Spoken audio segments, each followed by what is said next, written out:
Hello! Magandang araw po sa lahat, lalo na po sa ating lecturer kay Sir Freddy Tibor Gamao Jr. And of course, to our PIC focal person, kay Sir Renante Biagnes, Masters, graduates, students, magandang araw po sa lahat.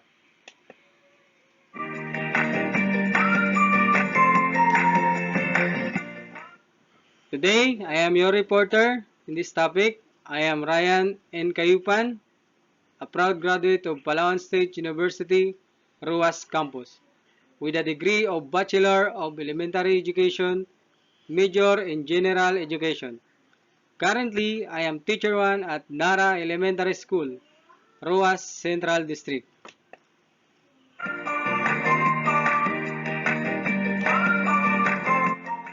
I hope na marami kayong matutunan at makukuha ang information about my topic.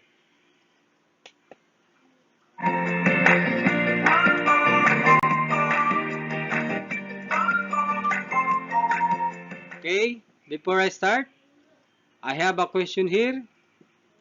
It is important to study about psychological foundation of education. Why? You can answer this question after my report.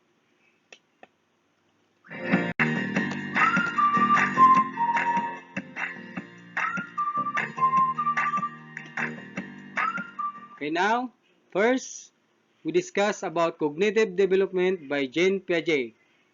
There are 4 stages. The first stage is the sensory stage. Within this stage, from 0 to 2 years old, the child begins to interact with the environment. The infant knows the world through their movements and sensations. Children learn about the world through basic action, such as sucking, grasping, looking, and listening. Infants learn that things continue to exist even though they cannot be seen.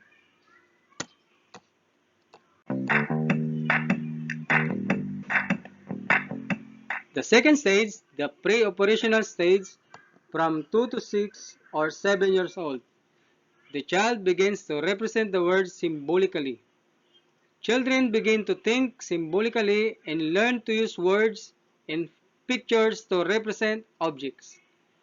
Children at this stage tend to egocentric and struggle to see things from the perspective of others. While they are getting better with language and thinking, they still tend to think about things in very concrete terms.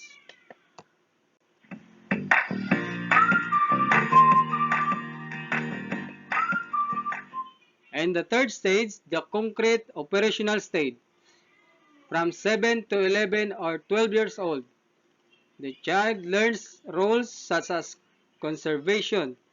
During this stage, children begin to thinking logically about concrete events. They begin to understand the concept of conservation, that the amount of liquid in a short, wide cup is equal to that in a tall, skinny glass, for example. Their thinking becomes more logical and organized, but still very concrete. Children begin using inductive logic or reasoning from specific information to a general principles.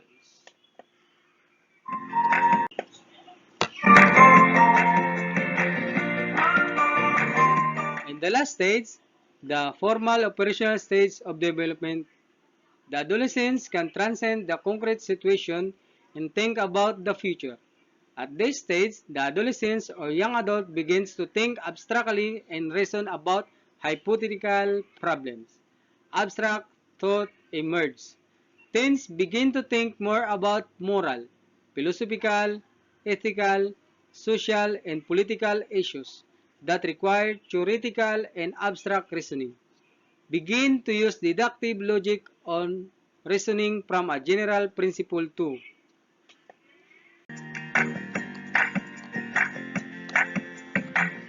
Kaya ang susunod po na cognitive development ay kay Vygotsky. According to Vygotsky, that specify the conclusion should be made based on the behavior of a student in a social setting. He did not place emphasis on the intelligence itself. Instead, Vygotsky proposed the idea of the zone of the proximal development, which distinguishes between what a child is able to accomplish independently and what they achieve under close guidance from a teacher. He maintained that learning occurred in the presence of tasks specific to the child, current ability under the supervision of more competent person, in order to capitalize on this growth by Vygotsky.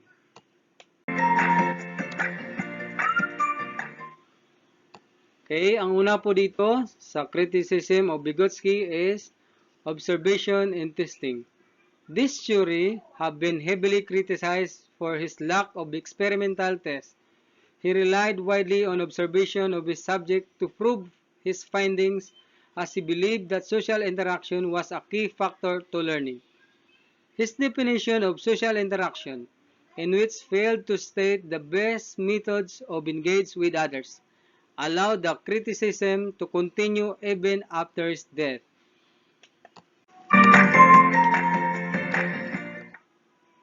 Okay, ang pangalawa naman po sa criticism of Vygotsky is active participation in the acquisition of knowledge. While some philosophers assume that learning occurs naturally and fluidly, Vygotsky believed that learners actively engage in the acquisition of knowledge.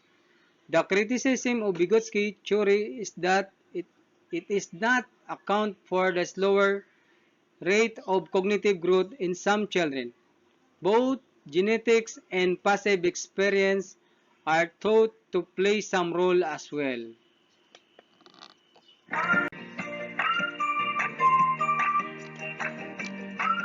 Okay, ang pangatlo naman po sa criticism of Vygotsky is societal influences. Vygotsky minimized the role of genetics and instead highlighted socialization as key to language learning. Although it is possible that Vygotsky just never elaborated on his theory in his lifetime, some observations are detrimental to his work, even with consistent social support. Some children are never able to develop cognitively until a certain age. Jean Piaget, a Swiss psychologist, conducted a systematic study of cognitive development that offers some answer where Vygotsky could not. Piaget observed that children's learning occurred in stages, and they needed to reach the stage next or milestone before they could understand some concepts.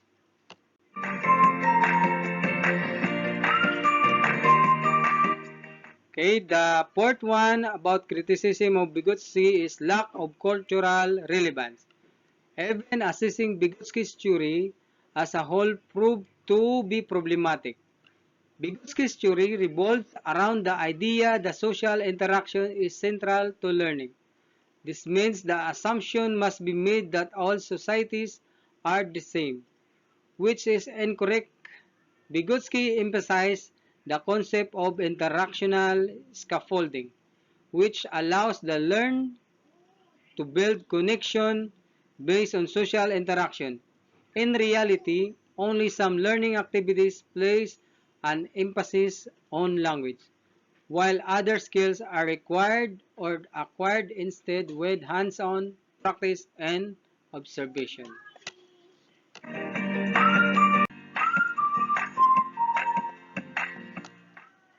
At ang panglima naman po sa criticism of Vygotsky is guided learning, zone of proximal development. This is one of the most important aspects of Vygotsky's theory. It's also criticized. The zone of proximal development. It is viewed as an attempt to make Piaget's theories trending by rewarding his ideas and presenting them in an alternate way. The concept of the zone of proximal development is not well understood and is criticized as an umbrella term. under which many models of cognitive development could fall. Overall, Piaget's work has been more heavily scrutinized than Vygotsky. This is due to the ambiguous nature of Vygotsky's theories, which make them difficult to test and measure. In addition to these challenges, Vygotsky's work need to be translated from Russian, which is time consuming in itself.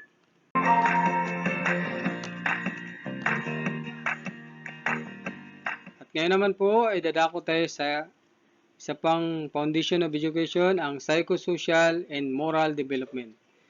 As a future educator, you need to understand the moral development of your students. Why? The answer is, as a classroom teacher, you are confronted with hundreds of issues pertaining to your students. Moral reasoning each day. Here are several theories and principles by psychologists related to the process of moral development as shown.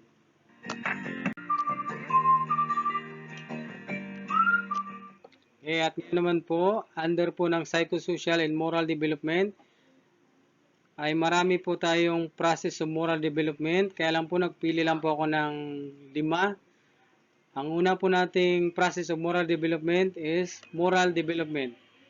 According to Santrac, moral development concerns with rules and convention about just interaction between people.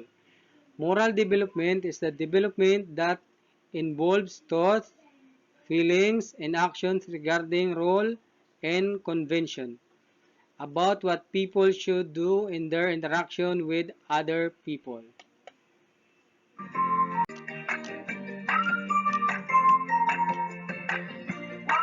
Kaya ang pangalawa naman po sa process of moral development ay yung Piaget's theory. In 1932, Piaget proposed the 2 stages of moral development. First po yung heteronomous morality and the second po ay autonomous morality.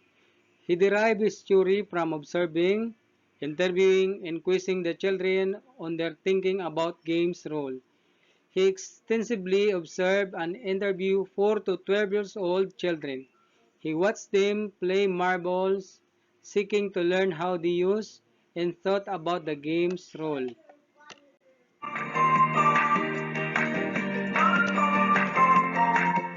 Ang pangatlo naman po sa process of moral development ay yung kay Colbert's theory. A second major perspective on moral development was proposed by Lawrence Colbert in 1958 to 1986. Piaget's stage of cognitive stages of development serve as the underpinnings for Colbert's theory.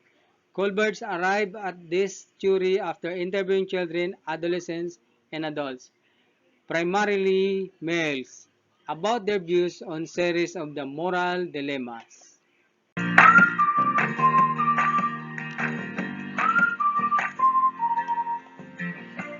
Okay, dadako po tayo sa pang-apat na process of moral development, ay yung kay Licona's model. Understanding our student, moral reasoning will certainly assist us in both understanding their decision pertaining to moral issues and maintaining good behavior. The Licona's model proposes 4 components programs designed to facilitate moral behavior. The 4 components include self-esteem, cooperative learning, moral reflection, and participatory decision-making.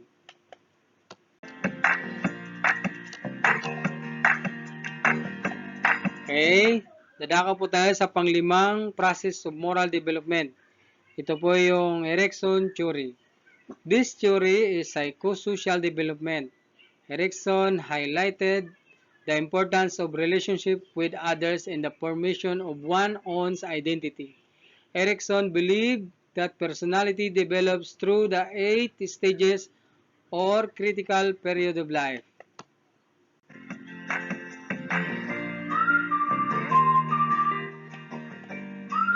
At ngayon naman po, dadako tayo sa personality and adjustment in school. The psychology of personality is a very broad topic to which people have taken diverse theoretical approaches. what is the personality means?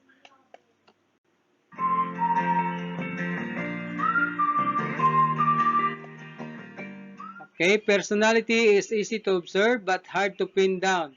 According to Allport 1961, personality is the dynamic organization within the person of the psychological and physical systems that underline that person patterns of action, thoughts, and feelings. To understand the person, one has to adopt some view of the essence of human nature. Personality also concerns individual differences.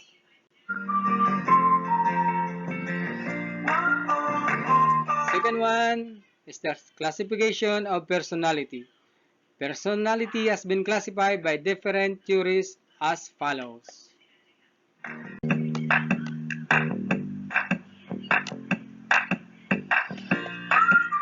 Okay po, para po sa ating unang classification of personality, ayon kay Kritzmert's classification on 1925. Classified personality on the basis of physical form and structure.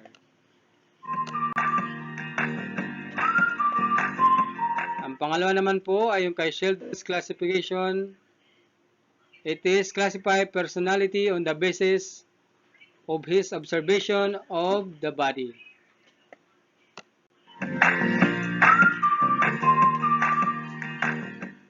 The third one is Jung classification on 1987, has divided in two personality.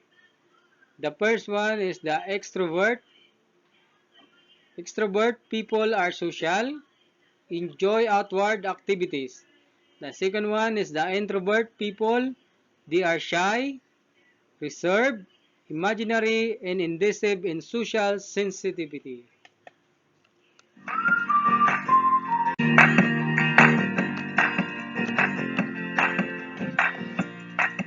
Okay, next classification of personality po, yung pang-apat po, kay Ising classification. He divided the personality into three types. First po, yung extroversion. They are the sociable, optimistic, corporative, and energetic people. Pangalawa po, yung neuroticism stability. Or they are the serious people, hesitant, self-centered, and methodical person. The third po, yung psychoticism. They have the characteristic of poor concentration, poor memory, and cruelty.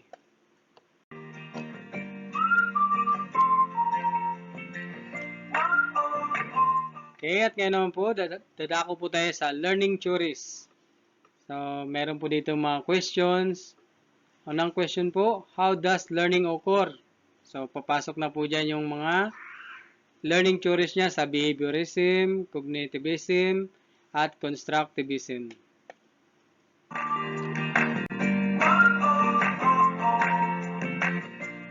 Okay, next question po. Sa learning theories, yung what factors influence learning? Sa behaviorism po, nature of reward, punishment, and stimuli. Sa cognitivism naman po, existing eczema, previous experiences, and sa constructivism, engagements, participation, and social cultural.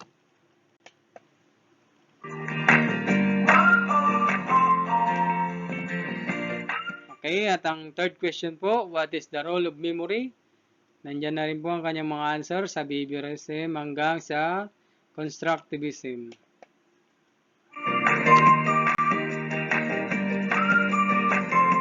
Okay, pang-apat po na question, how does transfers occur? Sa behaviorism po, stimulus, response, at sa cognitivism po, duplicating knowledge, construct of knower, and sa constructivism po, socialization.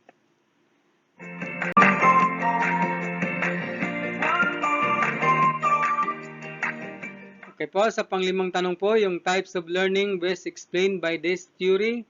So, nandiyan na rin po yung mga sagot niya sa behaviorism, cognitivism, tsaka sa constructivism.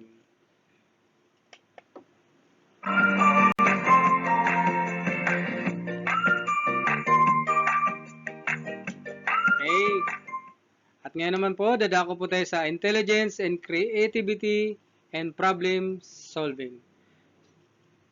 This paper discusses the importance of three features of psychometric test for cognition research, construct definition, problem space, and knowledge domain.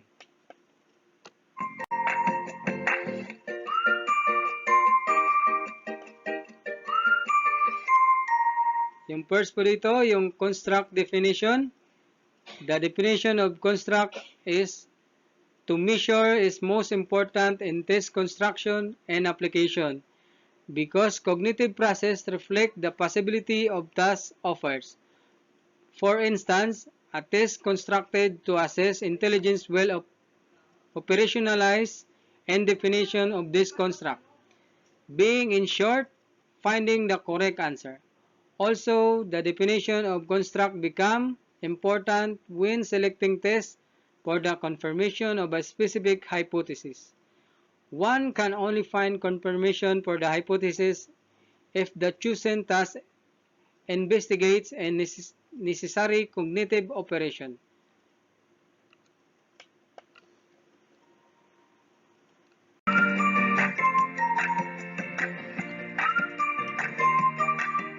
Okay, next po natin yung pangalawa, yung problem space. Problem space determines the degrees of freedom cognition has to its disposal in solving a problem. For instance, cognition will go through a wider search, but when problem constraints are less well defined and consequently data will differ accordingly.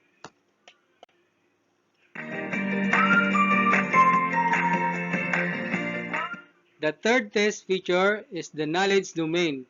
It is important when comparing results from two different tests. When tests differ in problem space, it is not advisable they should differ in knowledge domain. For instance, when studying the difference in cognitive abilities between tests constructed to assess convergent thinking, most define problem space, and divergent thinking. Most likely, I'll define problem space. In general, test practice. Both tests are differ and knowledge domain.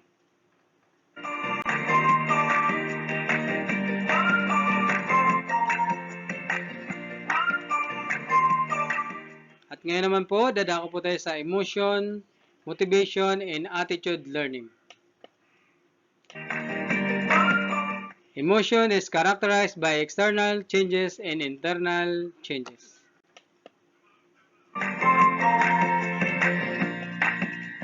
First one is the external changes. It can be easily seen by others such as facial expression, changes in posture, etc. By reading the facial expression, one can easily find if one person angry, happy, depressed, and elevated.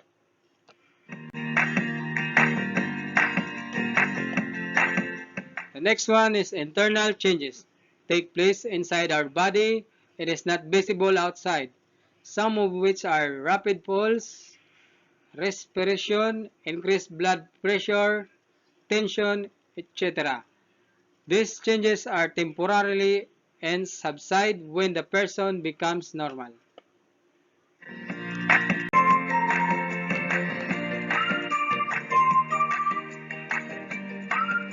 Okay, now we go to motivation. Motivation is a key word of psychology. It is an inner force which drives an individual to a certain action. First, determines human behavior. Second, may be positive or negative. Without motivation, behavioral changes cannot be expected. Positive motivation is often more successful than negative motivation.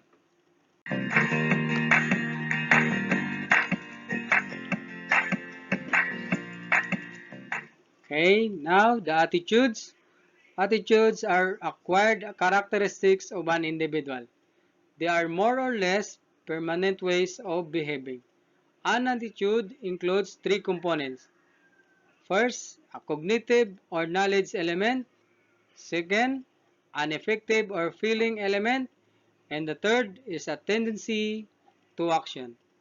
An attitude has been defined as relatively enduring organization of beliefs around an object, subject, or concept where predisposes one to respond in some perennial manner.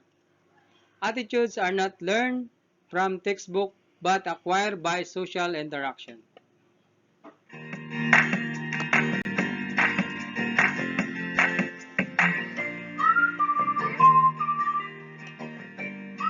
At ngayon naman po, dadako tayo sa educational approaches to individual differences. There are variety of individual differences that must be of concern to classroom teachers. Some of the most prominent are academic ability or the intelligence, second, the achievement level, gender, learning style, and ethnicity and culture. In general, there are three different approaches for dealing with individual differences among students.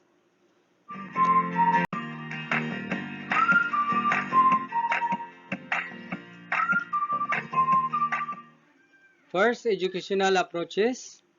According to Vygotsky, instructional process.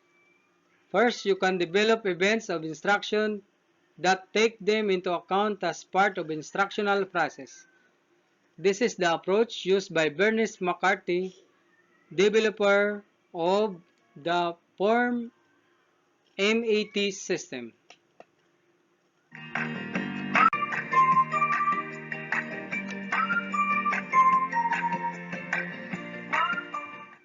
Okay po, yung pangalawa po, yung leveling or tracking.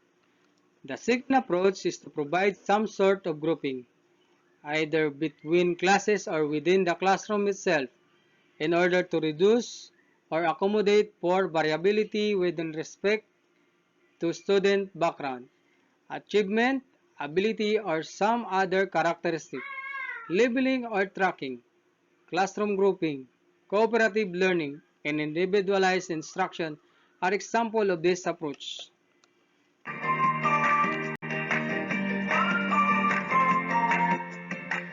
The third one is you can modify the condition within the instruction is taking place. This is the approach used to mastery learning.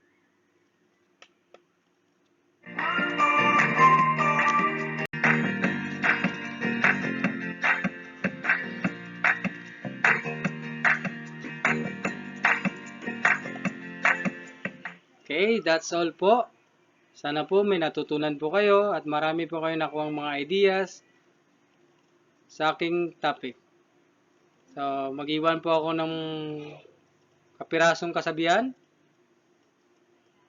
You are the driver of your own life. Don't let anyone steal your seat.